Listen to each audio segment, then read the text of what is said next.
તો અમદાવાદમાં વિમાન દુર્ઘટનામાં મોતને ભેટેલા લોકોના ડીએનએ મેચિંગ થયા બાદ મૃતદેહો સોંપવાની કામગીરી શરૂ થઈ છે। અત્યાર સુધી 39 લોકોના ડીએનએ મેચ થયા છે, જેમાંથી 5 પરિવારજનોને બોલાવવામાં આવ્યા હતા। તબક્કાવાર રિપોર્ટ આવતા તબક્કાવાર મૃતદેહ સોંપવાની કામગીરી શરૂ થઈ છે।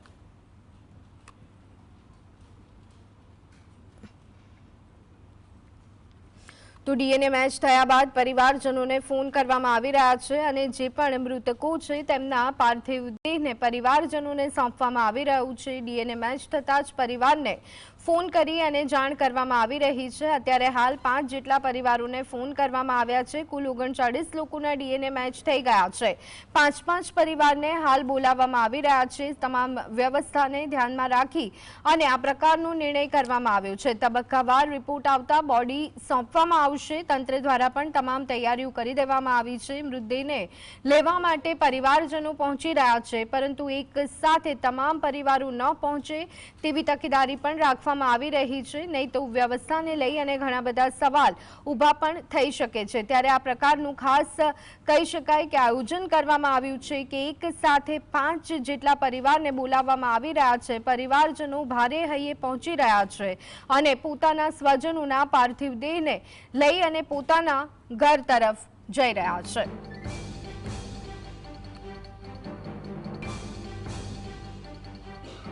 અમદાવાદમાં પ્લેન ક્રેશ દુર્ઘટનામાં માર્યા ગયેલા જે લોકો છે તે લોકોનું જે પાર્થિવ દેહ છે તે સોંપવાની છે તે આજે શરૂઆત કરવામાં આવી છે। જે પ્રથમ પાર્થિવ દેહ છે તે તેમના સ્વજનને સોંપવામાં આવી રહ્યો છે। તમે જોઈ શકો છો કે જે સિવિલ હોસ્પિટલમાં 1200 બેડની સામે જે બિલ્ડિંગ છે ત્યાં પાર્થિવ દેહોને રાખવામાં આવ્યા છે, ત્યાંથી પ્રથમ પાર્થિવ દેહ છે તે આજે સુપ્રત કરવામાં આવી રહ્યો છે।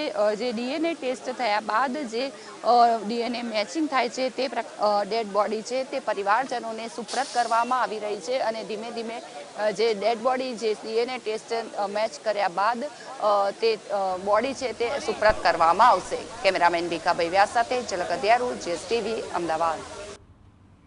તો આજ અંગે વધુ વિગત મેળવી લઈએ। સંવાદદાતા ઝલક અમારી સાથે જોડાઈ ગયા છે। અત્યારે હાલ તેઓ સિવિલ હોસ્પિટલ ઉપસ્થિત છે।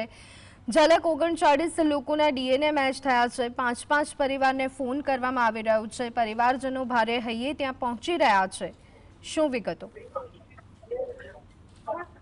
જી, જે ગુરુવારે જે પ્લેન ક્રેશની જે દુર્ઘટના ઘટી હતી, અતિ ગોઝારો જે બનાવ છે તે કહી શકાય। મોટી સંખ્યામાં જે લોકો છે તે લોકો મૃત્યુ પામ્યા છે। ત્યારે જે મૃત્યુ પામનારના જે લોકો સ્વજનો છે તે સ્વજનો ડેડ બોડીની રાહ જોઈ રહ્યા હતા, ક્યારે તેઓને ડેડ બોડી મળે અને ક્યારે તેઓ છે તેના અંતિમ સંસ્કાર કરે તેની રાહ જોઈ રહ્યા હતા। ત્યારે જે ડેડ બોડી છે તે ડેડ બોડી આપવાની જે કામગીરી છે તે શરૂ કરવામાં આવી છે। જે ડીએનએ મેચ થયા બાદ જે ડેડ બોડી છે તે ડેડ બોડી આપવાની જે કામગીરી શરૂ કરવામાં આવી છે, તેમાં પહેલી ડેડ બોડી છે તે આપી દેવામાં આવી છે।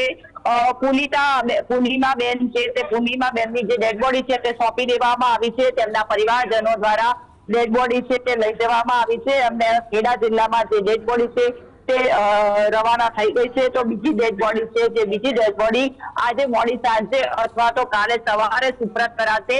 ડીએનએ સેમ્પલની વાત કરવામાં આવે તો જે ડીએનએ ટેસ્ટ કરવામાં આવ્યા હતા તેમાંથી જે 9 જેટલા જે સુપ્રત કરવામાં આવશે, પરંતુ અત્યારે તો માત્ર એક ડેડ બોડી છે તે આપવામાં આવી છે અને બીજી ડેડ બોડી છે તે તેમના પરિવારજનોને આજે સાંજે અથવા તો આવતીકાલે સવારે સુપ્રત કરવામાં આવશે। ધીરે ધીરે જે ડેડ બોડી છે તે ડેડ બોડી તેમના સ્વજનોને છે તે સોંપવાની જે કામગીરી છે તે કરવામાં આવશે। જી બિલકુલ ઝલક, અત્યારે હાલ પરિવારજનો પહોંચી રહ્યા હશે, એક સાથે 5 પરિવારને કહેવામાં આવે છે, ત્યારે આજના દિવસે માત્ર એક ડેડ બોડી સોંપવામાં આવી છે। શું અન્ય 4 જે સદગત છે તેમના પરિવારજનો પણ પહોંચ્યા છે કે કેમ? જી, જે ડેડ બોડી છે જે 9 જે ડીએનએ છે તે 9 ડીએનએ છે તે મેચ થઈ ગયા છે અને તેઓને જે ડેડ બોડી છે તે સોંપવાની જે કામગીરી છે તે કરવાની છે। પરંતુ આજની વાત કરવામાં આવે તો તંત્ર દ્વારા ઓફિશિયલ સ્ટેટમેન્ટ આપવામાં આવ્યું છે કે જે ડીએનએ 9 મેચ થયા છે, પરંતુ જે ડેડ બોડી સોંપવાની વાત છે ત્યારે જે ડેડ બોડી છે તે એક સોંપી દેવામાં આવી છે અને બીજી ડેડ બોડી આજે સોંપાય અથવા તો આવતીકાલે સવારે સોંપાય તેવી શક્યતા સેવાઈ રહી છે, કારણ કે જે સ્વજનો છે તેઓને બોલાવવામાં આવી રહ્યા છે, પરંતુ જે રીતે પરિસ્થિતિ જોવા મળે તે રીતે જે ડેડ બોડી છે તે આપવામાં આવશે અને હાલ તો માત્ર એક ડેડ બોડી જ હજુ સુધી છે તે આપવામાં આવી છે અને તંત્રનું માનીએ તો આ સાંજે બીજી ડેડ બોડી આપવાની શક્યતા છે. જો એ ડેડ બોડી આજે નહીં આપવામાં આવે તો આવતીકાલે સવારે છે તે બીજી ડેડ બોડી આપવામાં આવશે. જે પરિવારજનો સાથે સંપર્ક કરીને ધીમે ધીમે જે દંડ છે તે આપવામાં આવશે, કારણ કે જે બીજી જે ડેડ બોડી છે તે બહારની હવાથી જરૂરી સાથે જે આપવામાં આવશે. જી જી આભાર ઝલક સમગ્ર માહિતી આપ